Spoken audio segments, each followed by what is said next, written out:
Those cowardly alien fucks left the pacifist Nigeans to die, but the humans charged into the Zorgax meat grinder without a thought.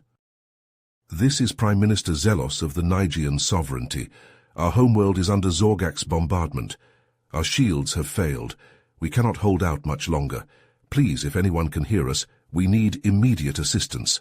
I know we have no military alliances, but please, we are going to be annihilated. I punched the console. Those Zorgax bastards. I calmed the Admiral. Sir, I just got a distress signal from the Nigeans. It sounds really fucking bad. The Zorgax are bombarding their homeworld, and they have no defenses. The Admiral's hologram nodded solemnly. I know, Commander Hunter. I heard it too. I've already contacted the Galactic Council to see about rendering aid. Sir, the Council will tell them to get fucked. You know they only protect Council races. We have to do something. I'm well aware, Hunter, but we can't just go charging into a war without a plan. Let me talk to the politicians and generals, see if we can scrounge up a fleet.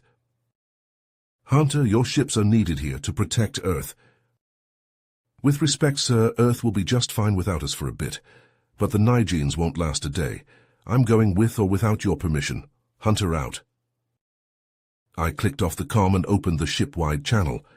All ships prepare for immediate departure and combat. Set course for the Nigean system, maximum speed. We're going to save some aliens and show those Zorgax cocksuckers what it means to be human. Let's roll out. But the humans gave as good as they got. The new plasma torpedoes streaked through space, piercing the Zorgax shields as if they weren't even there. The enemy ships erupted into blossoming fireballs as the torpedoes found their marks. EMP missiles detonated amidst the Zorgax formations, causing their ships to drift powerless, easy pickings for the human guns. On the bridge of the flagship, Commander Hunter gripped the arms of his command chair as another blast shook the ship. "Status report," he barked. "Shields holding at 60%, sir," the tactical officer reported. "We're giving them hell, but they just keep coming." Hunter gritted his teeth. "Then we'll just have to keep fighting. Divert all available power to weapons and engines. We're not backing down until every last Nigean is safe." The battle raged for hours, the space around the Nigean homeworld lit up by the flash of weapons fire and the glow of burning ships. The Zorgax threw everything they had at the humans, but the Earth Defense Fleet refused to yield. Finally, after a particularly daring maneuver that saw a group of human frigates lure a Zorgax dreadnought into a minefield, the enemy fleet began to waver. Seizing the opportunity, Hunter ordered an all-out assault, and the human ships surged forward as one. Under the relentless barrage of plasma torpedoes and railgun fire, the Zorgax lines broke. Their ships turned tail and fled, limping away from the battle as fast as their damaged engines could carry them. A cheer went up from the human crews as they watched the enemy retreat. They had done it. Against all odds, they had beaten back the Zorgax and saved the Nigeans from annihilation. But even as they celebrated their victory, Hunter knew that this was only the beginning. The Zorgax would be back, and next time they would be even more prepared. The humans had won the day, but the war for the galaxy was far from over. Jeffrey's voice grows somber as he recounts the aftermath of the battle. "We had bought the Nigeans time, but at a heavy cost. Many brave men and women gave their lives that day, and many more were wounded. The Earth Defense Fleet was left battered and bruised, its ships in desperate need of repair. But even as we licked our wounds, we knew that we couldn't rest on our laurels. The Zorgax had been beaten, but they were far from defeated. We had to press our advantage, to strike while they were still reeling from their losses. And so even as our ships limped back to the nearest starbase for repairs, we began to plan our next move. We had to find allies, to build a coalition of species willing to stand against the Zorgax threat, and we had to do it fast, before they could regroup and come at us again. It wasn't going to be easy. The Galactic Council had made it clear that they wanted no part of this fight, and many of the other species were still wary of humanity, unsure of our intentions and our capabilities. But we had no choice. The fate of the galaxy hung in the balance, and we were the only ones who could tip the scales. And so, with a heavy heart but an unshakable resolve, we set out to gather our forces and take the fight to the enemy. The road ahead would be long and hard, but we were ready for whatever challenges lay in store. For we were human, and we would never back down from a fight, no matter the odds. The old warrior paused in his tale, leaning back with a chuckle. Looking back, I suppose the whole thing seems a bit silly, but at the time that ritual meant everything to the Nigerians, and who was I to argue with tradition? He shook his head, a wry grin on his face. So there we were, Commander Hunter and High Priest Quasar, two unlikely brothers bonded by some sort of alien jello. The temple was dark and quiet, the only sound the soft hum of the glowing platter before us. Quasar reached out a long, spindly finger and scooped up a wobbling portion of the stuff. He raised it to his mouth, slurping it down with a look of pure bliss. I eyed my own scoop dubiously. It quivered on the end of my finger, an unearthly shade of blue. But Quasar was watching me expectantly, so I steeled myself and shoved it in. The taste hit me like a plasma blast. Sweet, sour, spicy all at once, with a texture I can only describe as challenging. It was like trying to chew a mouthful of live eels. I could feel it squirming down my throat, settling in my stomach with a sickening warmth. For a moment I thought I was going to be sick, but then something incredible happened. A feeling of connection, of understanding washed over me. Suddenly I could sense Quasar's thoughts, could feel the depth of his gratitude, his respect, his hope for the future. And I knew he could feel mine. My determination to protect his people, my fierce pride in my crew, my unshakable belief that together we could face any foe. In that moment we were one, bound not by blood or by species, but by something far stronger, a shared purpose, a common dream. I looked at Quasar and grinned. He grinned back, his alien features stretching into an expression of pure joy. We clasped hands, human and Nigerian brothers in arms. The ritual was complete. Little did we know how soon that bond would be tested, for even as we celebrated our new alliance in the temple, the Zorgacs were gathering their forces for a second strike. This time they would not be caught off guard. This time they were prepared for the tenacity of the human spirit. The old commander took another sip of his drink, his eyes gleaming in the dim light. What the Zorgacs failed to understand, you see, is that by attacking our Nigerian allies, they hadn't just picked a fight with another species, they had picked a fight with humanity. And if there's one thing you never want to do, it's piss off a human. He leaned forward, his voice lowering to a growl. Because when you threaten our friends, when you try to crush those we've sworn to protect, that's when you see the true face of human determination. That's when you learn what it means to fight against a species that never, ever gives up. The narrator smiled, a slow, predatory thing. The Zorgacs were about to learn that lesson the hard way, and the galaxy would never be the same. The old warrior's voice is heavy with sorrow as he recounts the Zorgacs' vile treachery. We thought we had beaten them, that we had shown them the strength of human resolve, but we underestimated the depths of their cruelty. Geoffrey's hands clench into fists as he describes the horrors that followed. It started with a trickle, a few Nigerians here and there falling ill with strange symptoms, fever, coughing, blistering skin. We thought it was just a virus at first, something we could contain. The narrator's voice cracks with emotion as he remembers his Bond brother's fate.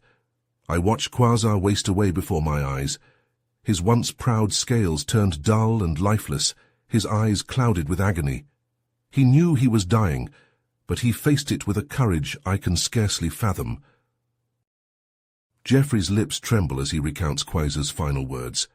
With his last breath he gripped my hand and rasped, "Promise me, Geoffrey, promise you'll stop them. Don't let this happen to anyone else." The old soldier wipes a stray tear from his cheek, his jaw set with iron resolve. I swore to him that I would find a way to defeat this vile plague, no matter the cost. He describes the frantic race against time that followed. I set our best minds to the task. Doctors, scientists, anyone who might have a clue. We worked around the clock, studying samples of the infection, analyzing the Nigean genome for weaknesses. Jeffrey's tone turns grim as he recounts the mounting casualties.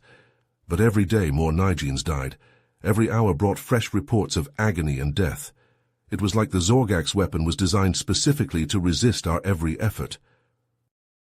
The narrator's fist slams against the arm of his chair. But we refused to give in, refused to let those bastards win. We kept pushing, kept fighting, even as hope dwindled. His eyes blaze with fierce pride as he describes the breakthrough. And finally, after weeks of hell, we found it. A chink in the armor. A way to neutralize the enzyme that made their bioweapons so deadly. Jeffrey leans forward, his voice low and intense. It was a long shot. The enzyme inhibitor had to be delivered directly into the Zorgax ships, past their shields and defenses. But it was our only chance. The old warrior's tone turns steely with determination. So I gave the order. We jury-rigged a delivery system and loaded it into a volley of torpedoes. Every last scrap of the inhibitor we had went into those warheads. He takes a deep, shuddering breath. It was all or nothing. One last desperate roll of the dice, but for the Nigeans, for Quasar, I was ready to bet it all. The narrator's eyes narrow to slits as he utters his final, chilling words. The Zorgax had sown the wind. Now they would reap the whirlwind. We were coming for them. And this time there would be no mercy, no quarter, only vengeance, cold and pure. The old soldier's eyes flash with the memory of that final desperate battle. We came out of hyperspace right on top of the Zorgax fleet, our weapons primed and ready. They scrambled to deploy their bioweapons, but we were faster. Our ships unleashed a hail of enzyme inhibitor missiles, each one streaking through the void with unerring accuracy. The Zorgax weapons sputtered and died, their lethal cargo rendered inert. Jeffrey's hands clench the armrests as he relives the fury of the Zorgax counterattack. But the bastards weren't done yet. Their ships came at us from every angle, blasters blazing, missiles screaming through the void. It was like flying into the heart of a sun, the space around us filled with searing light and shattering explosions. His voice rises, reliving the din of battle. Our shields flared under the onslaught, our hulls buckling under the impacts, but we gave as good as we got. Our plasma cannons tore through their formations, our railguns shredding their armor like tissue paper. Zorgax ships burst like overripe fruit, spilling debris and bodies into the void. The narrator's tone grows hard as he recounts the pivotal moment. It all came down to the flagship, that behemoth bristling with enough guns to glass a planet. But it had one weakness, a flaw in its shield generator that our scans had picked up. I knew if we could punch through there, we could bring the whole damn thing down. Jeffrey's fist slams down, punctuating his words. I ordered every ship, every gun to focus fire on that one spot. Our weapons pounded that generator, our fighters strafing the flagship's hull like angry wasps.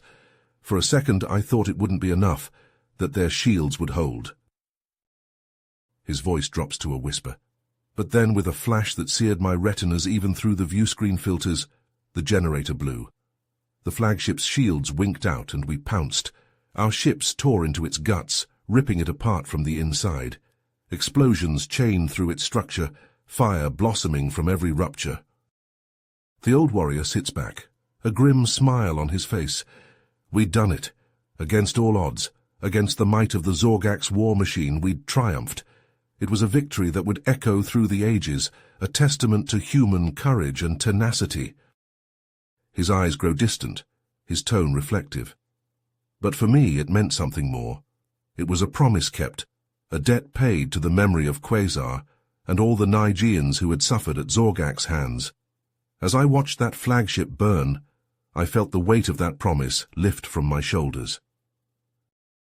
The old soldier takes another sip of his drink, his eyes distant as he recalls the weight of the galaxy that rested on human shoulders. We thought we could rest, that we could catch our breath after our hard-won victory over the Zorgax. But the galaxy had other plans for us. Jeffrey shakes his head ruefully. No sooner had we licked our wounds than the distress calls started pouring in, species we'd never even heard of, all begging for our help against the Zorgax. It seemed that our erstwhile foes had been busy, spreading their vile bioweapons to every corner of the cosmos. He rubs his brow, remembering the weariness that settled into his bones. Some of my crew wanted to turn them away. We were battered, exhausted, still grieving our own losses. They argued that we'd done our part, that it was time for others to step up. The old warrior's jaw sets with grim determination. But I couldn't do it, couldn't turn my back on those in need. Not after what we'd seen, what we'd been through. I knew that if we didn't act, millions more would die, just like the Nigerians almost had. His voice swells with pride as he recounts his crew's response. And so, tired as we were, we set out again. This time not just as soldiers, but as teachers and healers too. We met with each species, learned about their plights, their unique biologies. We shared everything we knew about the Zorgax bioweapons, every scrap of data and countermeasure we'd devised. Jeffrey's eyes shine as he remembers the alliances forged in the heat of battle. And when the Zorgax came again, as we knew they would, we were ready. Humans and a dozen other species standing as one against the darkness. It was a sight to behold, a testament to the power of unity in the face of annihilation. His voice grows heavy as he reflects on the toll of that long campaign. We lost good people, brave souls who gave everything to keep the innocent safe. There were times I thought I couldn't go on, that the weight of all those lives would crush me. The old soldier's eyes blaze with the memory of a fateful discovery. But we pressed on, driven by a righteous fury, and it was that tenacity that led us to the Zorgax's greatest secret, a hidden research base where they were brewing a doomsday plague designed to wipe out all life in the galaxy. Jeffrey leans forward, his voice dropping to a haunted whisper. It was an abomination, a perversion of science and nature, vats of seething, roiling death, ready to be unleashed on an unsuspecting galaxy. The Zorgax's final solution to their dream of conquest. The narrator sits back, his eyes hard as flint. We knew then that there could be no mercy, no quarter given. That base had to be destroyed no matter the cost, and so we planned our assault, a desperate gambit to snuff out the Zorgax threat once and for all. Jeffrey leans forward, his voice dropping to a conspiratorial whisper. We knew infiltration was our only shot. Zorgax security was tighter than a Krylorian's asshole. One wrong move, and that bioweapon would be unleashed, dooming the galaxy. We needed a crack team, the best of the best. His eyes glint with pride as he recounts the assembly of the strike force. I handpicked them myself. Zephyr and Nova, the Nigerian shapeshifters, Raxa, the Voldari hacker, and Kira, the human demolitions expert. Each one had a crucial role to play. The narrator's voice swells with admiration as he describes Zephyr and Nova's preparations.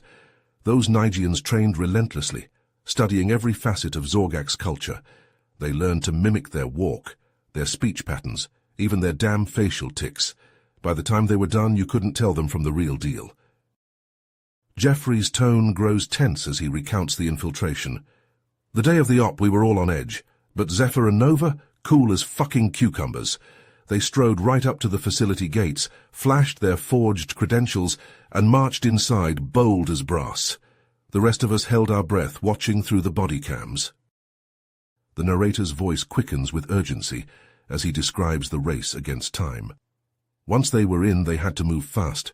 Raxor guided them via earpiece, hacking the security systems to clear their path.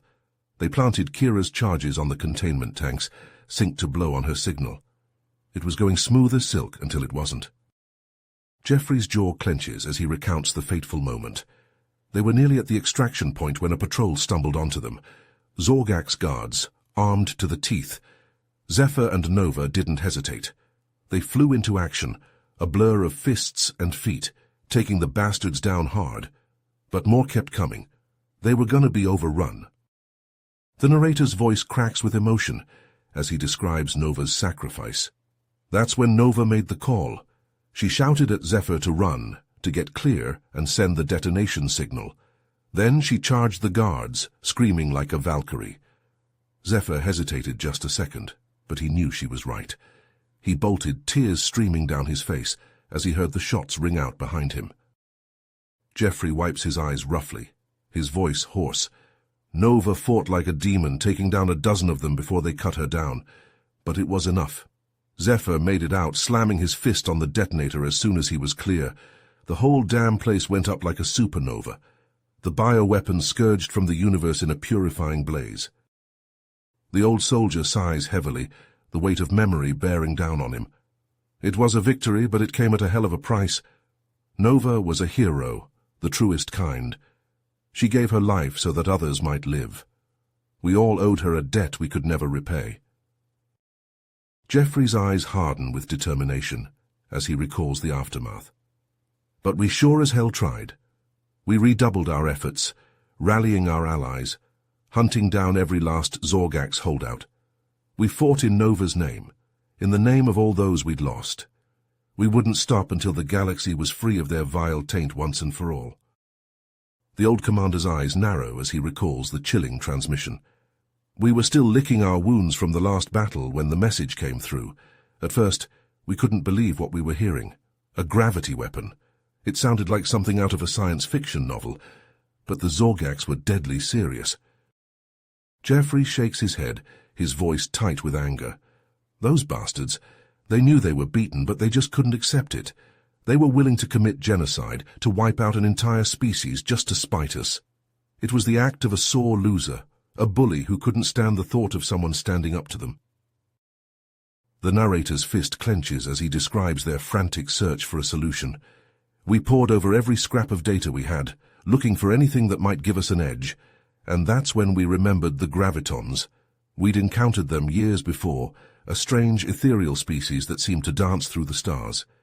They'd been friendly enough, but we'd never really understood their abilities. Jeffrey leans forward, his voice urgent. We didn't have much to go on, just a few old stories and legends, but we knew we had to try. So we sent out a distress call, hoping against hope that the gravitons would hear us. Jeffrey's voice is filled with gratitude as he recounts Nexus's offer. He saw the desperation in our eyes, the weight of the lives that hung in the balance, and he knew that he couldn't stand by and do nothing. But he also knew the danger of giving such power to a species as young and impulsive as ours. The narrator's hand trembles slightly as he describes the graviton device. It was so small, so unassuming, just a simple cube, no bigger than my fist. But when I took it in my hand, I could feel the power thrumming within it, like a living thing. Jeffrey's voice grows somber as he recounts Nexus's warning.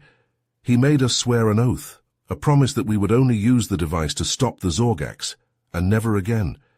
He said that the power of gravity was not meant for mortal hands, that it could corrupt even the purest of hearts.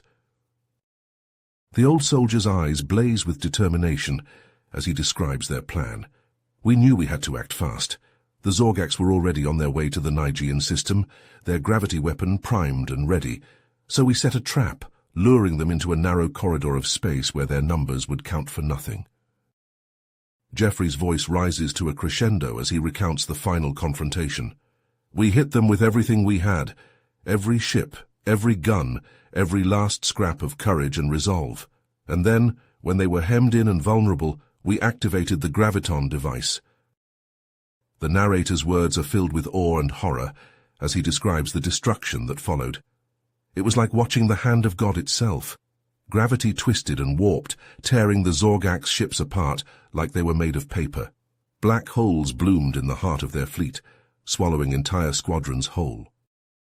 Jeffrey's voice grows quiet, almost reverent. In a matter of moments it was over. The Zorgax fleet was gone, reduced to atoms and scattered across the stars. And as we stood there, watching the last of their ships disappear into the void, we knew that it was finally over. The war that had consumed us for so long was finally at an end. The old warrior sighs, his eyes distant. But even in that moment of triumph we knew that we could never use the graviton device again. The power it held was too great, too terrible. And so we returned it to Nexus with our thanks and our solemn promise.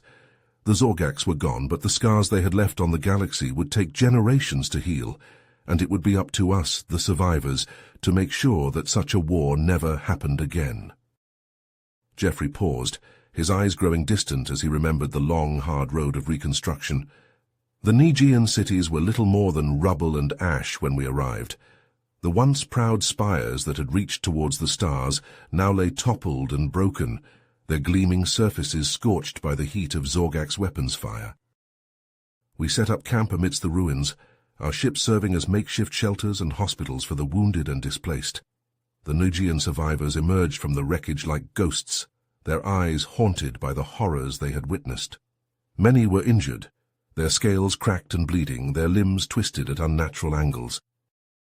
Our medics worked around the clock, tending to the most critical cases first. We set broken bones, stitched gaping wounds, and administered painkillers and antibiotics by the crateful. It was grueling work, made all the more difficult by the limited resources we had at our disposal. But we persevered, driven by the bond of brotherhood that had been forged in the crucible of war. Human and Nigean worked side by side, clearing rubble, erecting shelters, and distributing food and water to the hungry and thirsty. I remember one Nigean in particular, a grizzled old warrior named Zephon. He had lost his entire family in the war, his mate and hatchlings crushed beneath the rubble of their home. But despite his grief, he refused to give in to despair. He worked tirelessly, his powerful claws tearing through the rubble like it was paper. He organized the survivors into teams, assigning tasks and coordinating efforts with a general's efficiency. And in the evenings, he would gather the children around him and tell them stories of Nigerian heroes and legends, his voice rumbling with a father's love and pride. It was Zephon who first showed me the true extent of the devastation. He led me through the ruined streets of his hometown, pointing out the places where he had played as a hatchling, the schools where he had learned, the temples where he had worshipped. "All gone," he said, his voice heavy with sorrow. "All lost to the Zorgax and their thirst for conquest. But we will rebuild, Jeffrey. We will start anew, and we will make sure that this never happens again." As we walked, I saw the first signs of new life amidst the destruction. A tuft of green poking through the rubble, a bird perched atop a broken wall, singing a song of hope and renewal. And I knew then that Zephon was right, that life would find a way, even in the darkest of times. We spent months on the Nigerian homeworld, pouring every ounce of our strength and resources into the rebuilding effort, and slowly but surely, the cities began to rise again, the streets cleared of debris, the buildings repaired and restored. But our work was far from done. The scars left by the war ran deep, not just on the Nigerian homeworld, but on countless other worlds across the galaxy. Species that had once been bitter enemies now found themselves united in their suffering, their differences forgotten in the face of a common foe. And so we set out once again, our ships loaded with supplies and equipment, our hearts filled with a fierce determination to make things right.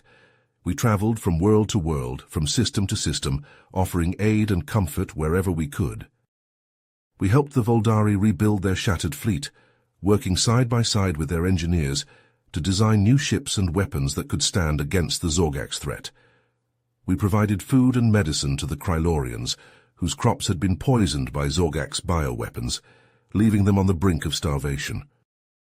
And on a dozen other worlds, we fought back against the chaos and despair that the war had left in its wake. We brokered peace treaties between warring factions, we rooted out the last remnants of the Zorgax and their sympathizers, and we helped to establish new governments and institutions that could lead their people into a brighter future. It was hard work, often thankless and always dangerous. We lost good people along the way, brave men and women who gave their lives in the service of a higher cause. But we pressed on, driven by the knowledge that every life we saved, every world we helped to heal, was a victory against the darkness that had nearly consumed us all. And through it all we were guided by the memory of Nova and the countless other heroes who had sacrificed everything to bring an end to the Zorgax threat. We carried their names in our hearts, their courage and selflessness, a constant inspiration and reminder of what we were fighting for. It was during one of these missions that I met Zara, the young Nigerian girl who would change my life forever. We were working to rebuild a particularly hard-hit city on the Nigerian homeworld, our days spent clearing rubble and erecting shelters under the hot sun. I was taking a break, leaning against the scorched hull of a downed Zorgax ship, when I heard a soft voice behind me. I turned to see a small figure emerging from the shadows, her scales dusty and her clothes tattered, but her eyes bright with curiosity. "Are you one of the Sky people?" she asked, her head tilted to the side. "The ones who fought the Zorgax and saved us all?" I nodded, crouching down to her level. "That's right, my name is Jeffrey. What's yours?" "Zara," she said, a shy smile spreading across her face. "My mama told me about you. She said you were heroes, that you came from beyond the stars to help us when no one else would." I felt a lump form in my throat at her words, a swell of emotion that threatened to overwhelm me. Here was a child who had lost everything, who had seen horrors that no one should ever have to witness, and yet she still had the capacity for hope and wonder. "For your mama is a wise woman," I said, my voice rough with feeling. "But we're not heroes, Zara. We're just people trying to do what's right, trying to make the galaxy a better place for everyone." She nodded, her eyes shining with understanding. And then she reached out and took my hand, her small fingers wrapping around my own with a strength that belied her size. "Come with me," she said, tugging me forward. "I want to show you something." I followed her through the ruined streets, picking my way carefully over the rubble and debris. She led me to a small makeshift shelter, little more than a lean-to made of scavenged metal and plastic. But as we ducked inside, I saw that it was filled with life. Potted plants lined the walls, their leaves green and vibrant despite the harsh conditions outside. A small vegetable garden sprouted from a patch of dirt in the corner, the shoots poking bravely through the soil, and in the center of it all, a single flower bloomed, its petals a brilliant red against the drab surroundings. "I planted it myself," Zara said proudly, pointing to the flower. "Mama helped me find the seeds in the rubble. She said that even in the darkest times, life finds a way." I felt tears prick at the corners of my eyes as I looked at this small, brave girl and her tiny garden of hope. In that moment, I understood what we were truly fighting for. Not just for survival, but for the chance to build something new and beautiful from the ashes of the old. "Thank you for showing me this, Zara," I said, my voice thick with emotion. "It's a reminder of what's truly important, of why we do what we do." She smiled at me then, a smile that lit up her whole face with joy and innocence, and I knew that whatever challenges lay ahead, whatever battles we still had to fight, we would face them together, united by the bonds of love and compassion that had brought us this far. As we stepped back out into the ruined city, Zara's hand still clasped tightly in my own, I felt a renewed sense of purpose and determination. We had a long road ahead of us, a galaxy to heal and rebuild. But with the memory of that single brave flower to guide us, I knew that we would find a way, that hope would always bloom even in the darkest of times. Jeffrey falls silent for a long moment, his eyes distant as he relives the pain of those final days. He takes a deep, shuddering breath, then continues, his voice raw with emotion. "I remember the day I received the distress call from Zara, the young Nigean girl I had met during the rebuilding efforts. Her face was gaunt, her scales dull and lifeless. She told me of the sickness that had struck her people, the way it ravaged their bodies and left them gasping for air. She begged me to come, to help in any way I could. I didn't hesitate. I gathered a team of our best medics and scientists, and we raced to the Nigean homeworld as fast as our ships could carry us. But even then, I feared we would be too late. When we arrived, the scene was one of utter devastation. The streets were littered with the bodies of the dead and dying, their scales mottled with the telltale lesions of the plague. The air was thick with the stench of decay, and the only sounds were the moans of the afflicted and the keening wails of those who had lost loved ones. We set up a makeshift hospital in the ruins of the capital city, working around the clock to treat the sick and comfort the dying. But for every life we saved, a dozen more slipped away. The plague was unlike anything we had ever seen, resistant to every treatment we tried. I held Zara's hand as she drew her last shuddering breaths.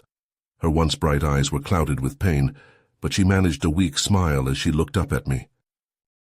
"Thank you," she whispered, her voice barely audible over the rattle of her lungs. "Thank you for trying." And then she was gone, her small body still and lifeless in my arms. I wept then for her and for all the Nigians who had suffered and died, victims of a cruel and uncaring universe. In the end, there was nothing we could do. The plague burned through the Nigian population like wildfire, leaving only ashes in its wake. We stayed as long as we could, offering what comfort we could to the few survivors. But eventually, we had to leave, to return to our own lives and our own struggles. The Nigian homeworld is a ghost planet now, its cities crumbling and its fields overgrown.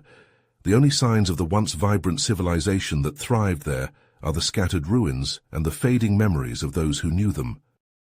But I will never forget them. I will never forget the bravery and compassion they showed in the face of unimaginable adversity. And I will never forgive myself for not being able to do more to save them from the fate that claimed them in the end. You have reached the end of the story. If you enjoyed this story and want to support us, please leave a like and subscribe to our channel, and for every comment that says 88, I will heart every single one of them. Thank you for your time.